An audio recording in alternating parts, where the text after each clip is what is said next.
Buenas tardes, nos da mucho gusto hoy, 8 de diciembre del 2017, contar con la presencia de la maestra Lorena Elizabeth Campos Villegas, integrante del cuerpo docente de investigadores del Centro Interdisciplinario de Investigaciones y Estudios sobre el Medio Ambiente y Desarrollo. Además, es la encargada del Laboratorio de Análisis y Monitoreo Ambiental. Bienvenida, maestra, ¿cómo estás? Bien, muy buenas tardes a todos. Bueno, para iniciar, ¿nos podrías decir en dónde naciste, Lorena? Ah, sí, claro. Soy de aquí, exactamente, del Distrito Federal, de la Ciudad de México. Aquí nací. Ah, sí, tu papá también de aquí. Sí, también ellos de generaciones atrás, desde mis abuelitos. Ah, mira. Son de aquí. ¿Y tus hermanos? ¿Cuántos hermanos tienes? Dos. Dos hermanos. Dos hombres. ¿Hombres? Ajá. Y yo soy de medio. ¿Y también son igual que tú, así de estudiosos y todo, o no? Pues sí, podría decir que sí. Podría decir que sí, uno es médico y el otro es ingeniero en computación. Ah, mira qué bien. Excelente. Así es. Oye, ¿dónde estudiaste la secundaria? La secundaria, en la secundaria número 15, Albert Einstein. Una secundaria que yo creo que tuve mucha fortuna en ingresar a ella, porque tenía mucha formación en el sentido del ser humano. Ponían mucha atención a las clases de civismo y pues a lo mejor por ahí tuvo mucha influencia en mí. Así que es una de las escuelas de las mejores secundarias, ¿no? Sí, todavía a nivel pues del Distrito Federal, incluso yo creo que a nivel de la República Mexicana, está regularmente en los primeros 3 lugares como escuela de secundaria estatal, ¿no? No es de paga, es estatal. Ah, estatal. Bueno, normalmente cuando la etapa precisamente de secundaria es una etapa que nosotros recordamos, yo creo que todo el mundo, ¿no? La recordamos por todo lo que implica, ¿no? Sí, muy bonita. ¿Qué recuerdas o qué te dejó la secundaria para que continuaras con esta exitosa carrera de científica? Pues si yo pudiera analizar, creo que todo lo que fueron las materias complementarias, que no solamente complementan nuestra educación en la formación científica, por ejemplo, nos daban música, canto, hacían competencias de canto entre la zona escolar a la que pertenece la escuela, y creo que eso es un valor agregado a la educación de gobierno, ¿no? No, que claro. Creo que ya actualmente no la manejan muchas escuelas, pero ahí todavía la siguen conservando. Ah, qué bueno, porque indudablemente que es parte de la formación integral de los estudiantes. Aparte de eso, pues los valores también, como decías tú, que te habían enseñado, ¿no? Sí. Es fundamental. Esa escuela tiene un patronato que es de la comunidad israelita, por ser Albert Einstein el nombre, ¿no? Tiene el patronato, y el patronato cuida mucho lo que son las actividades deportivas y culturales. Ponen mucho a disposición de los alumnos, infraestructura para que eso pueda llevarse a cabo. ¿Qué actividad hacías? ¿Deporte? Deporte, básquetbol. Básquetbol. Y entrábamos en los torneos igual también de la zona escolar. Cultural, pues el canto, pero no le hago mucho el canto. Bueno, a ratito nos cantas algo. Oye, qué bien, qué bueno que una escuela secundaria tenga eso y le proporcione las herramientas a los alumnos, ¿no? Sí. Excelente, eso es lo que debería de permanecer hasta ahorita, ¿no? En todas las escuelas secundarias, ¿eh? Sí, claro. Creo que eso debería de ser importante porque fortalece mucho el desarrollo intelectual de los alumnos. Claro. ¿No? Sí. Oye, y después, terminando la secundaria, ¿a dónde? ¿A dónde fui a caer? ¿A dónde fuiste a caer? ¿A dónde entraste? Soy de las primeras generaciones del CCH. Fíjate, del CCH. Del CCH, sí. Ah, qué interesante. Estudié aquí en el CCH Vallejo, en el primer turno del CCH Vallejo. El de las 7 de la mañana, el de las 7 de la mañana, sí. Ah, ¿y qué te pareció el cambio entre la secundaria Albert Einstein al CCH Vallejo? Pues totalmente diferente, porque la secundaria era muy conservadora. desde los valores, ¿no? Muy conservadora. Y al entrar al CCH, pues es la total y absoluta libertad para documentarse, para ser autodidactas, para esforzarse también. Pues es otro mundo totalmente diferente. ¿Y no batallaste para adaptarte? Me costó un poco de trabajo, un poquito de trabajo, pero por el turno yo creo que más o menos continuó un poquito, porque empezábamos muy temprano, no hay posibilidad de disturbios o a incidencia de los porros o algo. No se levantan temprano. Ah, sí. Sí. O sea que en la mañana, el turno de las 7 de la mañana. El de las 7 de la mañana. No había nada, no pasaba nada. No pasaba nada. Eso ayudó mucho. Más que las clases y los maestros. Ah, muy bien. Sí. De hecho, ahí tuve un maestro que a mí me pareció, que yo creo que fue el que me motivó para entrar a la ciencia. Tuve un maestro en matemáticas, pero tenía una habilidad muy particular para enseñar las matemáticas, y de ahí a mí me resultó un poquito la curiosidad en el campo o en el área de las matemáticas. O sea, ¿te gustó las matemáticas y desde ahí empezaste a...? Sí, desde ahí empecé, desde el CCH empecé a seguir la línea por buscar los caminos de las matemáticas. Pero como estabas en el CCH, pues tenías un pase directo, bueno, hasta cierto punto a la universidad, ¿no? A la universidad, sí. ¿Y entraste a qué facultad? A la Facultad de Ciencias de la UNAM. Facultad de Ciencias de la UNAM. De ahí soy egresada. Muy bien. La combinación que dicen, ¿no? Un puma burro o un burrapum. Un burropum. ¿Y qué estudiaste? Biología. Estudié la licenciatura en biología y ahí mismo hice la maestría. Pero si te gustaban mucho las matemáticas, también ya. Biología, ¿veía muchas matemáticas o por qué? Sí, lo que pasa es que como sí me gustaban mucho las matemáticas, pero tal vez pensé que a lo mejor no habría mucha oportunidad para desarrollarse en el campo. Entonces, al revisar los programas de estudio tanto de los físicos como de los matemáticos y los biólogos, pues me llamó un poco más la atención la parte biológica por lo ambiental. Entonces, pues ahí como que conjuntó las dos partes, ¿no? Básicamente más mi interés por matemáticas, que marcaba 2 años de estudio para matemáticas. A ver, y ahora te pregunto, porque decimos, bueno, matemáticas, que es el coco de todo el mundo, ¿eh? Sí. Y muchos nos preguntamos cuando estás haciendo, ¿y para qué me va a servir matemáticas? Si yo voy a dar esto, voy a hacer otra cosa, ¿no?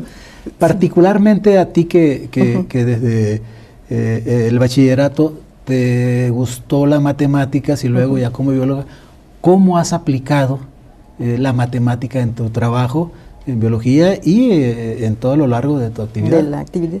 Bueno, empecé un poquito, eso es muy rudimentario, pero cuando yo hice mi tesis de licenciatura, desarrollé un pequeño modelo predictivo. Yo trabajé sobre un pequeño río en una cuenca de aquí del Distrito Federal, y hice un pequeño modelo predictivo de a qué distancia, este modelo calculaba a qué distancia un contaminante podía ser diluido.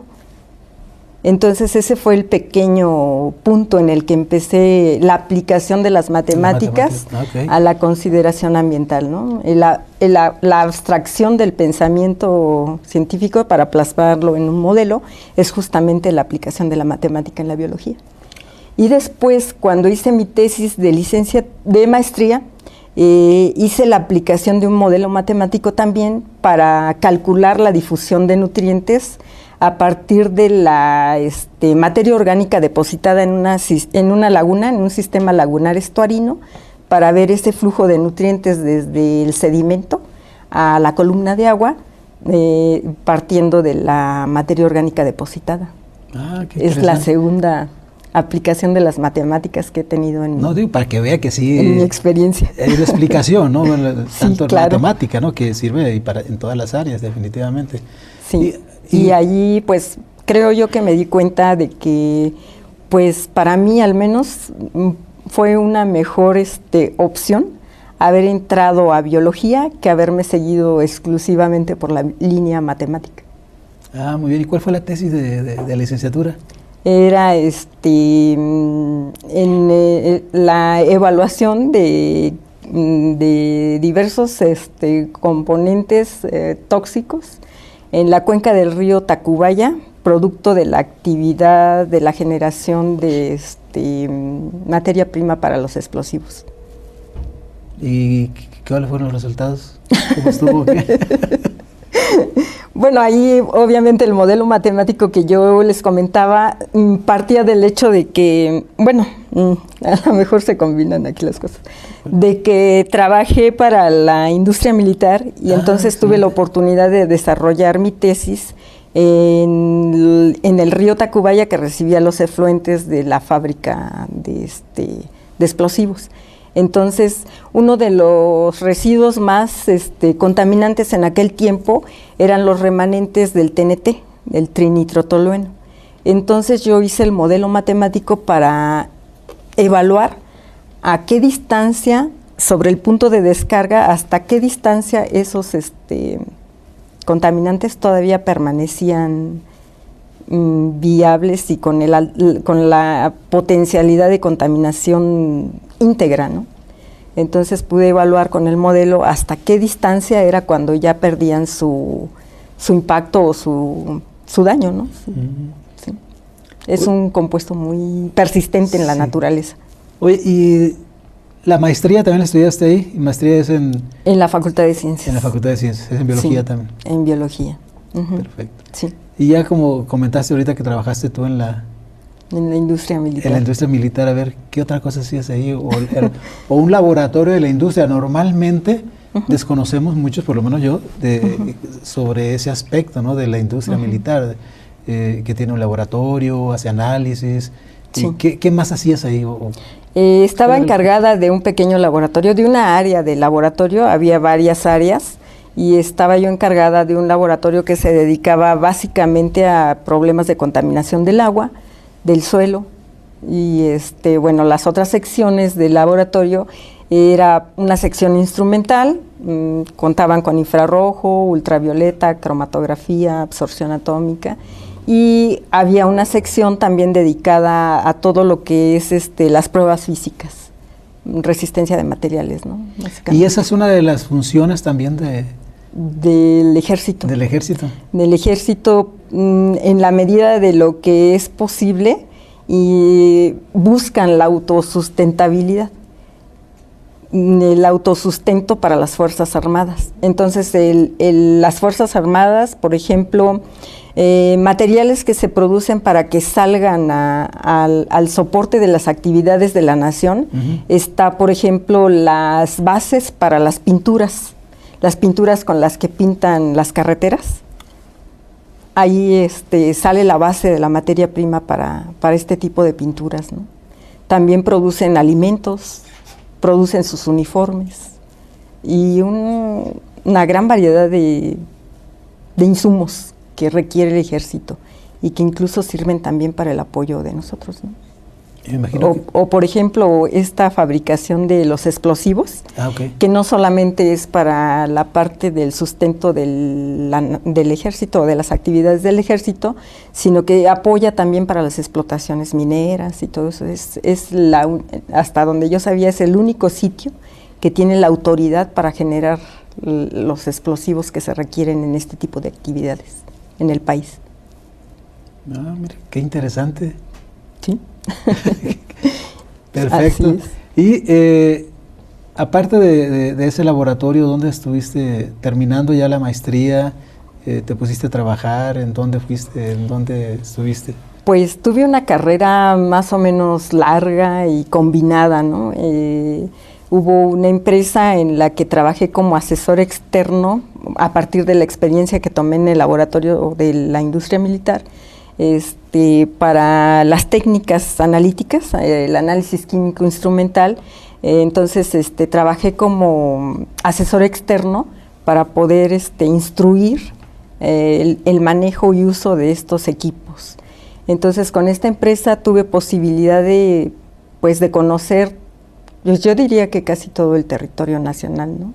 De norte a sur, ¿Ah, sí? de este a oeste. Y además, pues no solo eso, sino que conocí, yo creo que una gran cantidad de empresas, y no solo eso, sino también los problemas a los que se enfrenta la iniciativa privada en una gama muy amplia de industrias, ¿no? Desde las alimenticias, las farmacéuticas, las petroquímicas, las mineras. O sea que pues he estado desde las minas hasta... Pero ahí ibas a ¿cuál era la función que hacías? Capacitar al personal de los laboratorios. Ah, ok. Pura capacitación, montar técnicas, desarrollar técnicas nuevas.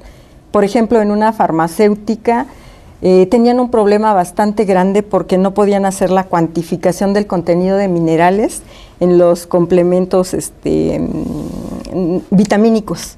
Hay unos complementos vitamínicos, bueno, como yo creo que los conocen, ¿no? Algunos son como sólidos y otros son aceitosos. Sí, claro. Los aceitosos son de los materiales más complejos para cuantificar, justamente porque es una fase aceitosa, oleosa. No hay modo de cuantificar de algún modo los minerales que poseen. Y este es un problema fuerte, o bueno, en aquel momento era un problema fuerte, porque pues se debe calificar los lotes, la calidad de los lotes de estos vitamínicos. Entonces, pues mi papel ahí fue desarrollar la metodología para poder cuantificar el contenido de minerales en estos complementos. No, porque eso es un reto, ¿no? Y además muy dinámico, ¿no? Sí. Y cuando te llega una muestra y que no tienes montada la técnica, pues a montar la técnica. A montar la técnica, exactamente. Y así, o sea, igual también estuve en las cerveceras, en las tequileras, pues no sé. Igual, ¿Cuánto tiempo te llevó en esa actividad? Esa actividad, pues han de haber sido aproximadamente, yo creo que unos 10 años. Ah, mira, fue un buen tiempo. De 10 a 12 años aproximadamente. Pues sí. Eso ya es decir, cuando ya llegaste acá, al Politécnico y particularmente acá en el CIEMAT, sí, pues todo eso te dio una formación, una sólida formación respecto a los análisis, al laboratorio, ¿no? Exactamente, así fue. Ah, excelente. Sí. Entraste aquí y empezaste como maestra. ¿Qué clase dabas primero? Aquí en el Politécnico, Geología e Hidrología es la materia son las materias que siempre he impartido para de las carreras de la Escuela Nacional de Ciencias Biológicas. Pues de ISA. De ISA, sí. Okay. Y bueno, con anterioridad como experiencia docente, también había impartido clases en el Instituto de Ciencias del Mar y limnología. Ah, ok. Ahí di la clase de... ¿Es de la UNAM? De la UNAM. Es de la UNAM, Sí. Ok. Ahí di la clase de limnología, que es justamente el estudio de las aguas continentales. Y pues si ve, regularmente siempre he estado en el agua, ¿no? En el agua. Ahora sí que andas en el agua. En el agua, sí. No, y creo que todos los investigadores, en general la gente que se dedica al análisis, el estudio del agua, pues es algo fundamental porque el agua es un elemento que como ya se decía hace mucho tiempo va a ser a lo mejor hasta motivo de guerras, ¿no? De guerras, sí. Ah, muy bien. Y sobre la parte de docencia, bueno, ya actualmente ¿sigues todavía con...? Sigo con el agua. De inicio, bueno, en el Instituto de Ciencias del Mar, había yo participado en varias campañas oceanográficas, tanto en la zona del Golfo de México como en el Golfo de California. Ahí empiezo mi primera incursión en el campo de la investigación. ¿Y cuáles son tus líneas de investigación? Pues básicamente los sistemas acuáticos, ¿no?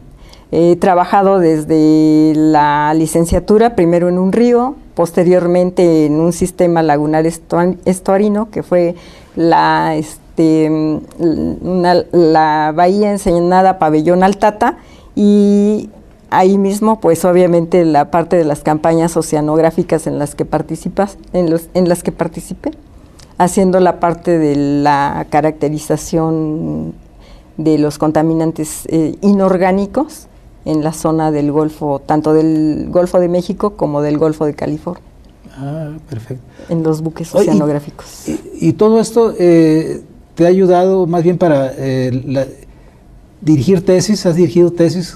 ¿Cuántas tesis has dirigido de maestría? Pues ya llevo como unas 6 o 7 aquí en el Politécnico. Okay. Porque bueno, con anterioridad pues había dirigido algunas externas, ¿no? En el Instituto de Ciencias del Mar, a nivel maestría. Okay. Todas las que he dirigido, en su mayoría son a nivel maestría.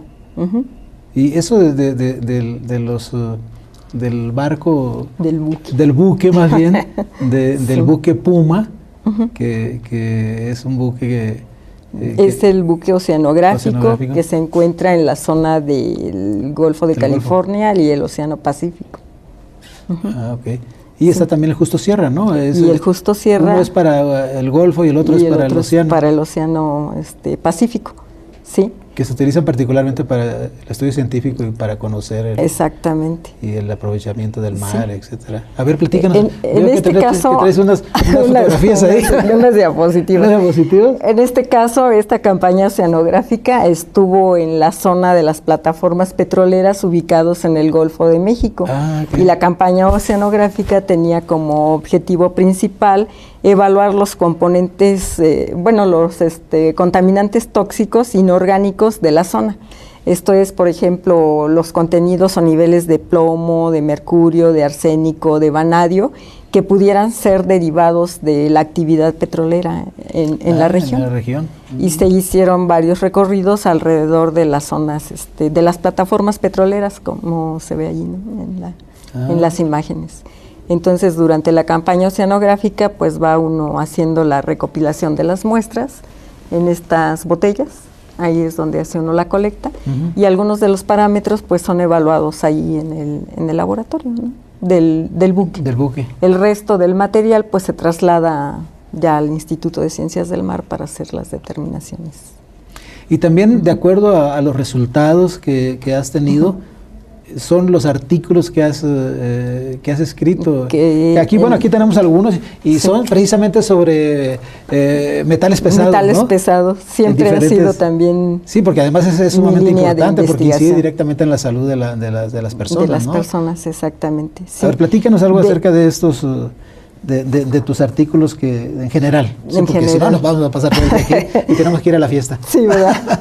Pues bueno, en continuidad a la actividad que fui desarrollando y a la habilidad el manejo de las técnicas de espectroscopía de absorción atómica, justamente en algunos de estos recorridos por toda la República, una de las primeras ocasiones en las que tuve contacto con un centro de investigación del Instituto Politécnico Nacional fue en Sinaloa, en Guasave, Sinaloa. Ahí es el CIDIR. En el CIDIR Guasave, Sinaloa. Ahí fue directamente con justamente los lobos marinos. Y ahí el papel que desarrollé de algún modo fue también la participación en la preparación de las muestras de pelo de lobo marino para poder hacer las cuantificaciones. Ah, mira. Actualmente el proyecto con el que estamos trabajando aquí en el CIEMAT está ubicado en el archipiélago de San Benito y continuamos dándole de algún modo seguimiento a esto de la evaluación de metales pesados en estos organismos, los lobos marinos. ¿Y a ver, platícanos un poco más de esto? Es interesante. Este es el último proyecto que llevamos en conjunto con el CICIMAR La Paz. Okay. Aquí es ya con La Paz. Un grupo de investigadores de allá, de aquí el doctor Jonathan y yo somos los que estamos en la parte de este proyecto. ¿Tienes otras imágenes? Sí, claro. Ahí esta parte es la parte de donde se pesan los ejemplares, se miden los ejemplares para posteriormente poder tomar muestras. Básicamente en este proyecto el objetivo también fue volver a verificar en el pelo del lobo marino el contenido de metales. ¿Y si tenían o no? Estamos en esa fase. Estamos haciendo la decir? parte de la recolección de las muestras de pelo. Interesante, está interesante. Sí. Qué bueno. Sí, y bueno, igual y dirán que por qué el pelo, ¿no? Lo que pasa es que el cabello acumula mucho pues sería de lo que queda como remanente del metabolismo de lo que ingerimos. Okay. Y es en donde tiene mayor tiempo de vida o de retención, más bien tiempo de retención, cualquier tóxico que se ingiera con la dieta. Y en especial pues buscamos en este caso metales tóxicos como el plomo, el arsénico, el mercurio, y estos organismos pueden ser por un lado indicadores o pueden ser manejados como modelos de simulación para la parte de las poblaciones humanas que están cerca de las zonas donde ellos habitan y que consumen también los productos del mar. Entonces, de algún modo, como en la especie humana, pues no es tan fácil hacer evaluaciones, ¿verdad? Es difícil que les podamos decir, oye, pues dame un pedacito de piel o dame un pedacito claro. de... Entonces, pues es más fácil trabajar las poblaciones de organismos de la localidad, ¿no? Pues qué interesante, porque trabajar con estas especies ha de ser una experiencia extraordinaria. Sí, no, es extraordinario. Y los lugares, ¿no? Tan bonitos que hay. ¿Esta es en San Carlos, dice? ¿Dónde? No, es en San Benito. En San Benito. Archipiélago de San Benito. En San Benito, ok. Sí, ahí están. Mira qué bonito. Las comunidades. Sí. Muy bien. Oye, ya con todo eso... Con todos los datos que se van generando es que derivamos a los artículos que están publicados. Y bueno, los artículos que tenemos ahorita aquí, como lo señalaba, son de diferentes zonas del país en las que hemos podido estar interactuando como grupo interdisciplinario o como grupo de investigación multidisciplinario también en muchos de los casos. Y hemos trabajado con tortugas marinas. También. La careta es una de las primeras investigaciones que hice en conjunto. Allí fue con el Sisimar Guasave. Sí, es Sisimar, se me olvidó. No, Sidir. El Sidir. El Sidir de Guasave. El Sidir de Guasave, para evaluar también el contenido de metales en tortuga marina. Y eran muestras de sangre de tortuga para hacer la cuantificación de los contaminantes. Sí, el Sidir de Guasave tiene un trabajo muy importante sobre la tortuga, ¿no? Sobre la tortuga marina, hacen liberaciones constantes. Tienen la parte del manejo de la tortuga marina, ¿no? También ellos. No, sin lugar a dudas, interesante todo ese tema, ¿eh? Pues ahí es donde hemos podido estar colaborando con todos ellos, ¿no? Qué bueno. Y ya con todo esto, platícanos ahora de que toda la experiencia que has tenido. Sí. La aplicas ahora eres encargada también del laboratorio de análisis. Del laboratorio de análisis y monitoreo ambiental aquí del CIEMAT. Del CIEMAT. Que es todo también un tema realmente muy importante, porque además también es uno de los pocos laboratorios que están acreditados en el área de investigación. A ver, platícanos cómo fue fue que empezamos. Que empezaste ahí y todo el proceso y tengo entendido también que hace relativamente poco llegó instrumental nuevo también. ¿no? A ver, platícanos, por favor. Sí, pues bueno, iremos, digamos, paso a paso, porque ha sido una evolución del proceso de acreditación y también de la estructuración de laboratorio, tanto como para la adquisición de nuevos equipos, ¿no? Que básicamente, pues la adquisición de nuevos equipos, pues va siempre en conjunto, pues con los investigadores del centro y obviamente con la alta dirección del centro también, ¿no? Si no se moviliza todo en conjunto, es muy complejo que se pueda llegar a tener infraestructura, ¿no? Y sobre todo instrumental de punta, ¿no? Okay. Entonces, bueno, de inicio, aproximadamente, yo llegué aquí en el 2010, y fue como cuando empecé con el proceso para hacer todo el sistema de gestión de calidad para la acreditación en la norma 17025, que es la que acredita los laboratorios de ensayo en México. Y bueno, aquí hubo un punto de coincidencia, tal vez, o de pues de oportunidad, porque en el país solamente había acreditación de laboratorios de ensayos de rutina.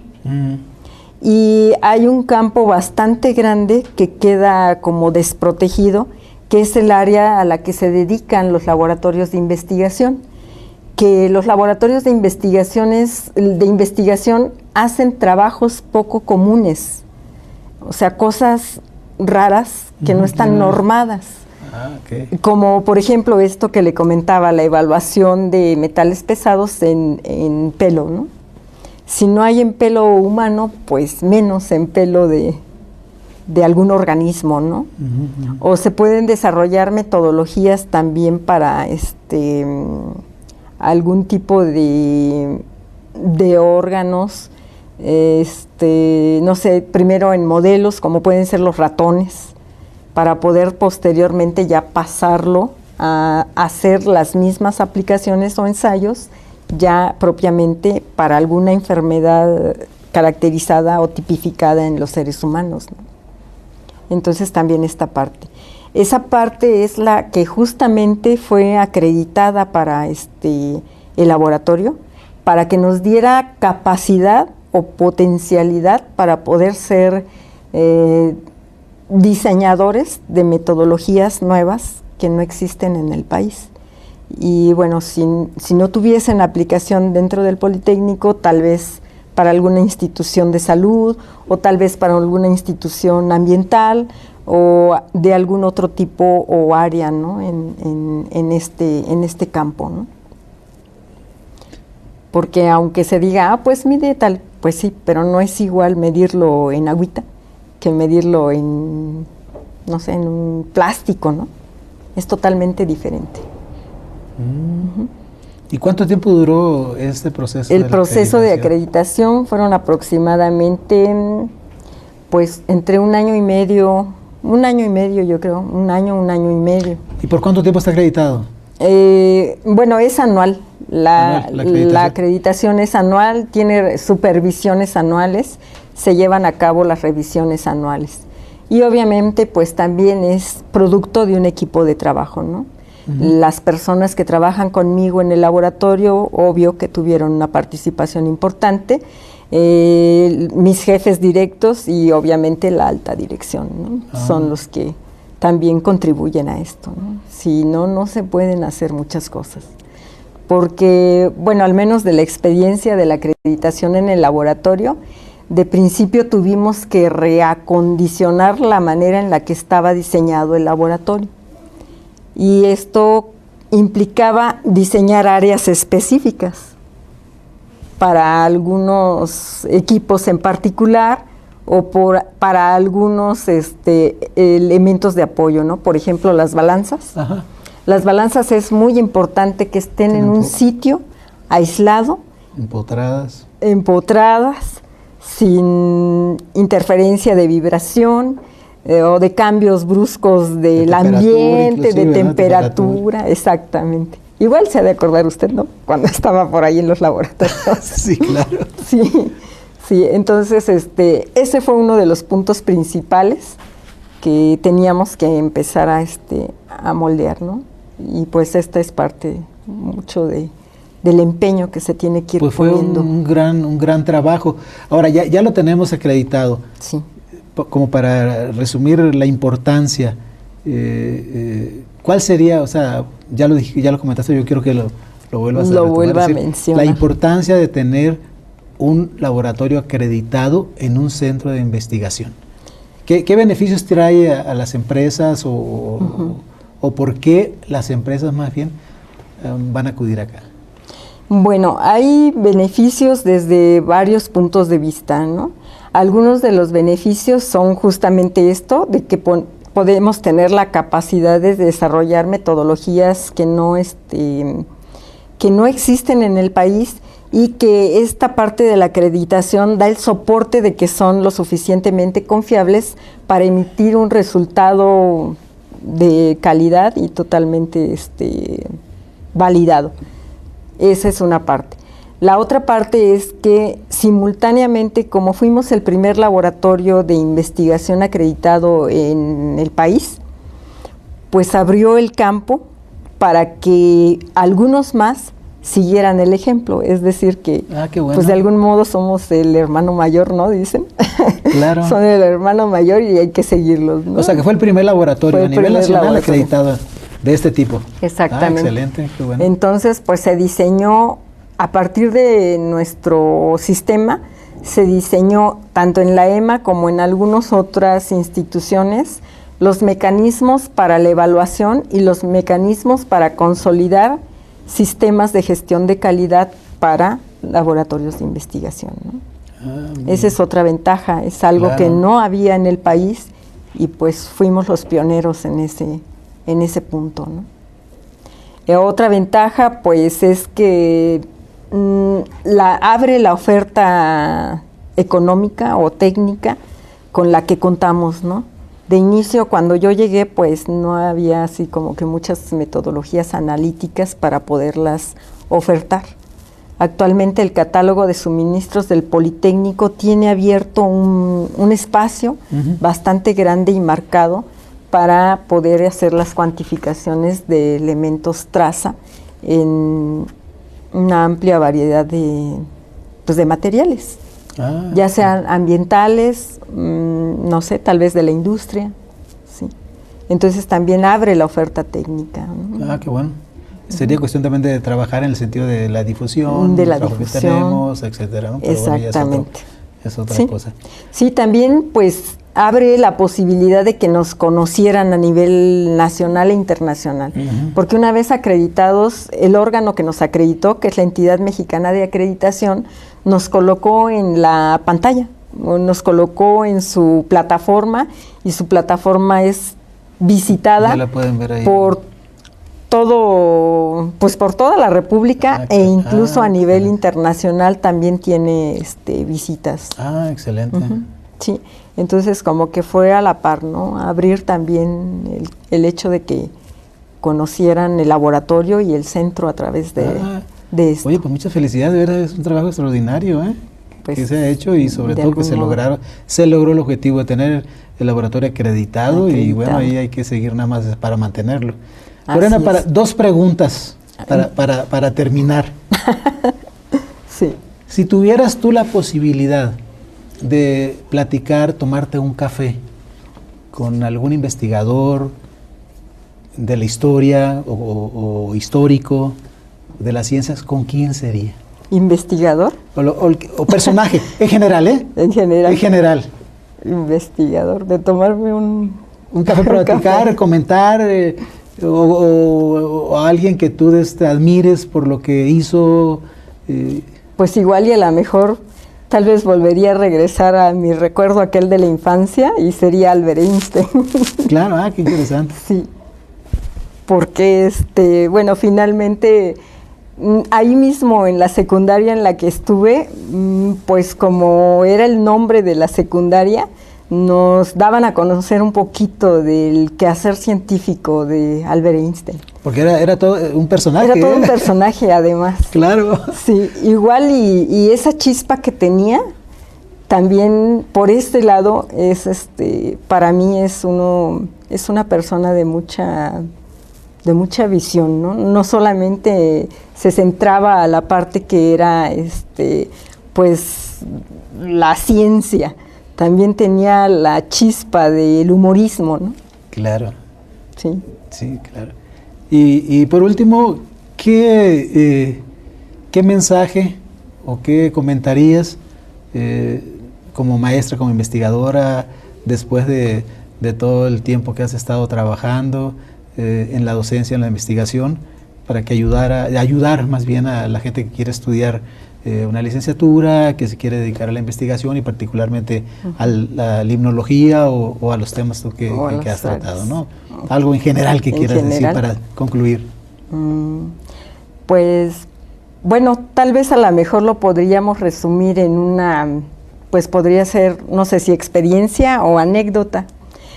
Cuando yo estaba haciendo el sistema de gestión de calidad, pues uno de los primeros lineamientos que debían de ponerse en marcha era pues obviamente el orden, la limpieza, y esto pues no hay ningún otro mecanismo de pronto para hacerlo que desarrollando un pequeño reglamento de uso para las instalaciones de laboratorio. Entonces, en aquel tiempo, cuando empecé a desarrollar el sistema de gestión de calidad, pues armé mi reglamento, lo puse muy bonito, hice la impresión de un cartel, lo pegué y, oh, sorpresa, al otro día, ¡paz!, no estaba. Se lo habían robado, lo habían echado a la basura, lo habían roto, no sé, pero no estaba. Pues ahí me tiene. Vuelvo a hacerlo. Agarré, lo volví a hacer, ahora lo puse en un cartón, le puse un hule, lo pegué y ahí estaba mi reglamento. Pues duró 2 días. Al tercer día no estaba, en la basura otra vez. Pues dije, ahora ahí va, otra vez. Y entonces agarré, lo volví a imprimir, imprimí 5, los pegué en diferentes lugares y dije, a ver, ahora. Pues ahí quedaron los 5. Después se perdió uno, luego otro, pero bueno, el reglamento a la fecha sigue. Y la acreditación obviamente se consiguió. Entonces, pues yo creo que no nada más en esta parte o en esta sección de la acreditación, sino para muchas de las cosas que nosotros quisiéramos obtener o desarrollar, algún objetivo a cumplir, pues es por un lado la persistencia, la resistencia, a lo mejor incluso inteligencia para poderle dar la vuelta a ese tipo de cosas que se generan pues cuando se quiere alcanzar algo, ¿no? Eso podría ser Muy bien, pues con ese mensaje la experiencia. Nos despedimos, Lorena. Muchas gracias. No, gracias a ustedes. Y muchas felicidades por todo el trabajo que estás haciendo y seguramente vas a seguir teniendo éxito en tu trabajo de docente y de investigación. Pues gracias a ustedes por haberme considerado para esta tan grata entrevista. Gracias, Lorena. Espero que tenga pues buena acogida dentro de todo Seguramente el centro. Sí. Estamos a la hora. Muy bien, gracias. Gracias.